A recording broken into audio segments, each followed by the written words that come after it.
নমস্কার বন্ধুরা, আমি সুনিতা। আজ নিয়ে এসেছি ম্যাঙ্গো ফ্রুটি। ম্যাঙ্গো ফ্রুটি খেতে কিন্তু আমরা বাচ্চা থেকে বড় সকলেই ভীষণই পছন্দ করি। আজকে আমি আপনাদের সঙ্গে শেয়ার করছি ম্যাঙ্গো ফ্রুটির রেসিপি।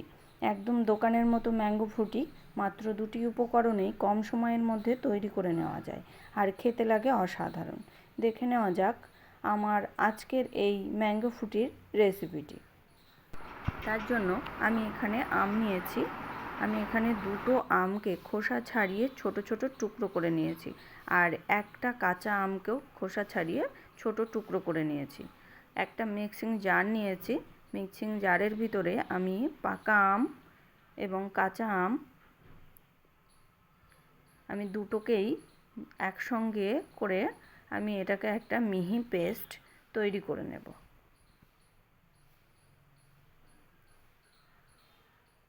দেখুন, আমাদের এখানে মিহি পেস্ট তৈরি করে নেওয়া হয়ে গেছে। এবার আমি ওভেনে একটা কড়াই বসিয়ে দিয়েছি। কড়াইতে আমের পাল্পটা দিয়ে দিয়েছি। দিয়ে এখানে আমি 1 কাপ পরিমাণে চিনি দেব। এখানে আমটা যেমন টক হবে সেই পরিমাণেই আপনারা চিনিটা ব্যবহার করবেন। দিয়ে এটাকে আমি মিনিট 5-7 মতো আমি এটাকে ভালো করে ফুটিয়ে নেব।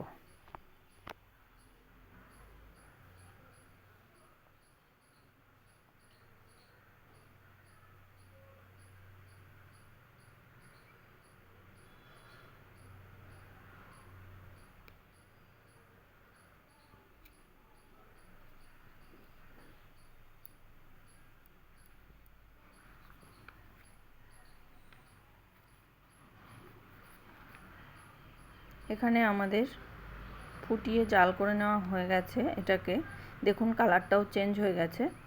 এটা আমাদের তৈরি হয়ে গেছে। এবার এটাকে আমি গ্যাসটা বন্ধ করে এটাকে আমি একটু ঠান্ডা করে নেব।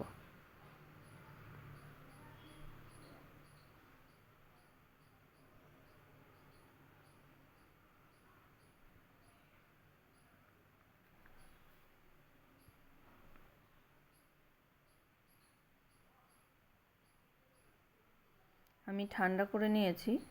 এবার আমি একটা ছাঁকনি নিয়েছি।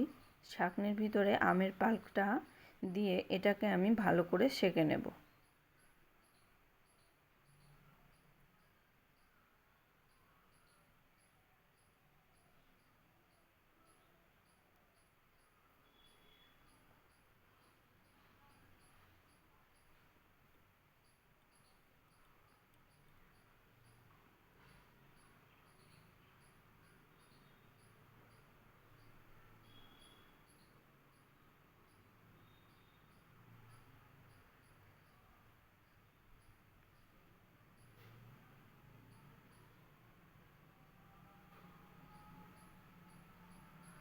দেখুন বন্ধুরা, এখানে আমাদের সেঁকে নেওয়া হয়ে গেছে।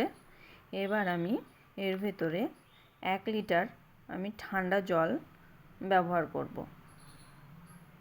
এখানে 2টো পাকা আম আর একটা কাঁচা আমের জন্য এখানে আমি 1 লিটার জল ইউজ করেছি। এটাকে এবার ভালো করে মিশিয়ে নেব।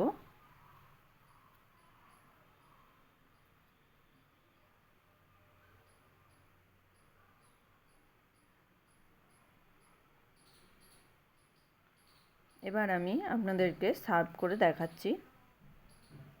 খুব কম সময়ের মধ্যে তৈরি হয়ে গেল আমাদের দোকানের মতো ম্যাঙ্গো ফ্রুটি। আমার এই সহজ পদ্ধতির ম্যাঙ্গো ফ্রুটির রেসিপিটা কেমন লাগলো অবশ্যই জানাবেন। যদি ভালো লেগে থাকে তাহলে সাবস্ক্রাইব করে পাশে থাকবেন। আজকের মতো এই পর্যন্তই। আবার দেখা হবে নতুন কোনো রেসিপি নিয়ে। ভালো থাকবেন, সুস্থ থাকবেন। ধন্যবাদ।